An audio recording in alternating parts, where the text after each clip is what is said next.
that if the world found out who I really was, they'd reject me. He was convinced that the world wasn't ready. 이 헐리우드의 슈퍼 히어로들의 리부팅 프로젝트에 또 한편의 영화가 가세했습니다. What do you think? Whoever that man is, he's going to change the world. 지구의 멸망을 막고 인류의 희망으로 떠오른 새로운 전설의 시작. 맨 오브 스틸입니다. 자, 이 맨 오브 스틸 슈퍼맨의 리부팅 프로젝트가 이 많은 그 팬들에게 전해졌을 때 네. 가장 크게 기대를 모았던 것은 역시 제작자가 크리스토퍼 놀란이라는 점. 크리스토퍼 놀런은 어떤 아이디어를 제공하기는 했었지만 잭 스나이더가 감독으로 결정된 다음부터는 거의 전권을 줬다고 그래요. 그러니까 생각만큼 크리스토퍼 놀란의 입김은 덜 들어간 것으로 보이고요. 우리식으로 표현했을 때 네. 슬쩍 이름 하나 걸어놓은. 네, 약간 먹튀? 네. 그럼에도 불구하고 또 몇몇 그 열광적인 팬들은 이 영화의 감독에게 또 집중하기도 했습니다. 바로 네. 잭 스나이더인데요. 네. 2004년도에 새벽의 저주 그리고 2006년도에 우리에겐 굉장히 인상적이었던 작품이죠. 300. 네. 300개의 복근이 나오는. 네. 복근 홍보성 영화였죠. 네네. 300. 그리고 2009년에 평론가들에게 나름의 지지를 받았던 왓치맨. 그리고 2011년 서커펀치. 네. 거론하고 싶지 않습니다. 네. 어찌됐건 이 흥행과 작품성에서 롤러코스터를 타고 있던 잭 스나이더가 과연 맨 오브 스틸에서 어떠한 연출력을 보여줄 것이냐 많은 기대를 모았는데 네네. 이 맨 오브 스틸은 기존의 어떤 슈퍼 히어로물들 혹은 리부팅 프로젝트와 비교했을 때 공통점과 차별점이 있다면 어떤 게 있을까요? 슈퍼맨 시리즈는 가장 고전적인 슈퍼히어로 영화라고 말을 해야 될 것 같아요.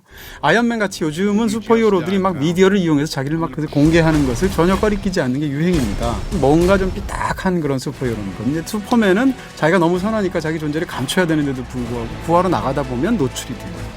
그래서 위기가 생기는 이런 이야기들을 담고 있고요. 무엇보다도 슈퍼맨의 일단 복장 자체가 네. 복장에 불만 있으세요? 네네. 아니 뭐 그건 이제 세계 최초로 이제 팬티를 바지 위에 입는 그런 패션을 유행시키긴 했지만 그렇죠. 네. 이거 이제 70년대 패션인 거고요. 최근 맨 오브 스틸의 가장 큰 차이가 바로 그거 아닐까요? 타이즈만 신으시고 팬티는 안 입으셨어요. 바깥쪽에. 네, 빨간 팬티가 없어졌죠. 음. 네, 이제 그게 굉장히 큰 차이점인데 그렇다 하더라도 아직도 이제 빨간 망토를 하고 있잖아요. 뭔가 약간 좀 이상해요. 그 복장이 시대에 뒤떨어진 것 같고 뭔가 복장 도착 같고 굉장히 어울리지 않는 그런 그 코스튬 같은 느낌이 사실 없지 않습니다. 네. 그리고 그 슈퍼맨의 어떤 상징과 같은 가슴의 S. 네. 사실 그 많은 팬들이 이 S에 대해서 논란이 많았죠. 슈퍼맨의 S다. 네. 아니다. 스판의 S다. 스파레스, 쫄쫄이 S다. 거기에 대한 어떤 우스꽝스러움을 네. 자신들도 좀 인지를 했는지 What's the S stand for? It's not an S. On my world, it means hope. 와닿진 않아요. 그렇죠. 우리에겐 그냥 스판이지. 그렇죠. What are you smiling about, Captain? I just think he's kind of hot. 주인공이 헨리 카빌에 대해서 이야기를 안 할 수가 없습니다. 네. 사실 뭐 뒷모습만으로 봤을 때는 이견이 없는 슈퍼맨입니다. 어. 몸이 정말 네. 저는 슈퍼맨이 영화 속에서 이제 불구덩이 속에서 사람을 구하려고 나오는데 저는 헐크인 줄 알았어요. 그러니까. 슈퍼맨이 아니고. 이분이 원래 몸이 좋기도 하겠지만 이제 슈퍼맨을 위해서 특별히 몸을 집중적으로 만들었다고 하는데 근육만으로 따지면 역대 최고의 슈퍼맨이에요. 근육뿐만이 아니라 역대 최고의 가슴털이에요. 가슴. 털. 네. 저는 그 슈퍼맨 복장 위로 네네. 털이 올라온 슈퍼맨을 그건 깍지. 그럼 이 영화 제목은 맨 오브 스틸이 아니고 맨 오브 스토리구나. 맨 오브 스토리라는 이야기는 이동진 씨가 했다는 거예요. 분명히 밝혀집니다. 어쨌건 그 헨리 카벨을 보게 되면 이제 영화의 전반적인 느낌은 나쁘지 않다. 나쁘지 않다. 근데 굉장히 좋은 줄들 모르겠어요. 그게 가장 큰 약점인 것 같아요. 네. 사실 영화를 봤을 때 아이언맨의 그 토니 스타크가 펼쳐 보였던 어떤 그런 개성 넘치는 어떤 캐릭터로서 관객들을 휘어잡을 수 있는 힘이 있느냐라고 봤을 땐 좀 갸우뚱하게 되는 것 같아요. 그렇죠. 이전에 물론 크리스토퍼 리브의 인상이 워낙 강하고 원조 슈퍼맨.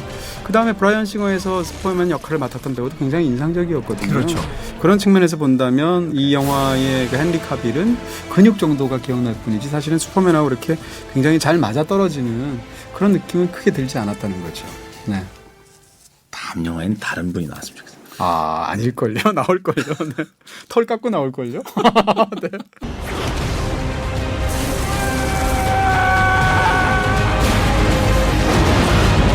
결국은 맨 오브 스틸은 뭐니 해도 액션인 것 같아요. 그러니까 액션의 규모에 있어서는 와 정말 굉장하다. 두 외계인 싸울 뿐인데 거의 도시 하나가 거의 뭐 박살이 날 지경으로 초토화되죠. 그렇습니다.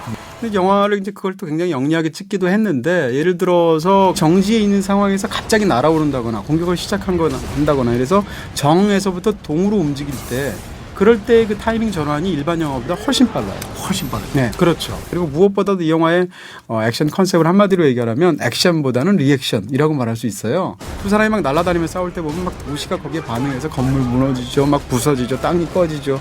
이런 것들이 다 일종의 말하자면 액션의 파장을 보여주는 거거든요. 스케일화되어 있는 그 리액션을 통해서 이제 액션의 쾌감을 전달해 주는군요. 그렇죠. 그리고 어떻게 보면 이 영화의 가장 큰 장점은 가장 큰 단점이 될 수 있다고 또 보는 입장이에요. 네. 근데 필연적으로 액션의 규모와 설정을 너무 과하게 키워버리면 순간적으로 모든 것에 무감각해지는 그 순간이 부메랑처럼 돌아오게 돼 있어요. 이게 건물이 그렇게 많이 붕괴가 되는데 나중엔 좀 또 부셔? 그렇죠. 라는 생각이 들다거나. 그런 액션을 보면 볼수록 뒤로 가면 점점 더 심드렁해지고 일종의 액션 피로감 같은 게 생긴다는 거. 또 한 가지는 스토리와 관련해서 이 영화는 이제 설명 강박 같은 게 있어요. 그래서 중요한 것들을 풀어주는 순간들이 오게 되면 항상 그 돌아가신 아버지가 나타나게 되죠. 네. 브리핑을 쫙 해줍니다. 그리고 심지어는 아버지도 다 설명 못한 거는 악역이 또 다 설명을 합니다. 조드 장군이 또 브리핑을 쫙 하거든요. 브리핑을 해야 될 이유가 없어요, 조드 장군이. 그리고 이제 그 로이스로 나오게 되는 에이미 애덤스도 마찬가지입니다. 영화에서 보면 동선이 굉장히 이상해요. 그래서 로이스가 모든 그 중요한 순간만 다 나타나게 되는데 심지어는 외계인이 슈퍼맨을 체포해서 데려갈 때도 로이스까지 요구합니다. 내 얘기가 조드 장군은 로이스를 어떻게 알았대요? 글쎄요 말이에요. 네. 그래서 하필이면 로이스까지 콕 찍어가지고 데려가게 되는데 데려가서 로이스에 대해서 뭔가 역할을 하는 게 없어요. 그러니까 그런 것들을 봐서도 영화에서 편의적으로 인물을 끌고 다닌다. 네, 그러니까 이런 어떻게 보면 굉장히 나쁘게 잘못 그려진 그런 어떤 동선이나 캐릭터가 있기 때문에 에이미 애덤스 같이 훌륭한 배우도 그걸 좀 살려내지는 못하는 거죠. Excuse me. 자, 굉장히 즐겁게 관람할 수 있는 액션의 어떤 쾌감도 있고 또한 조금은 아쉽게 느껴지는 어떤 형식과 내용상의 어떤 약점도 있는 이 맨 오브 스틸. 과연 별점과 한 줄 정의는 어떤지 만나봅니다. 이 영화에 대한 제 별점은 3개입니다. 3개. 네. 애매하군요. 액션보다는 액션에 대한 리액션이 좋다. 강철 같은 남자도 구하기엔 조금 버거웠던 맨 오브 스틸. 털 때문일까? 끝까지.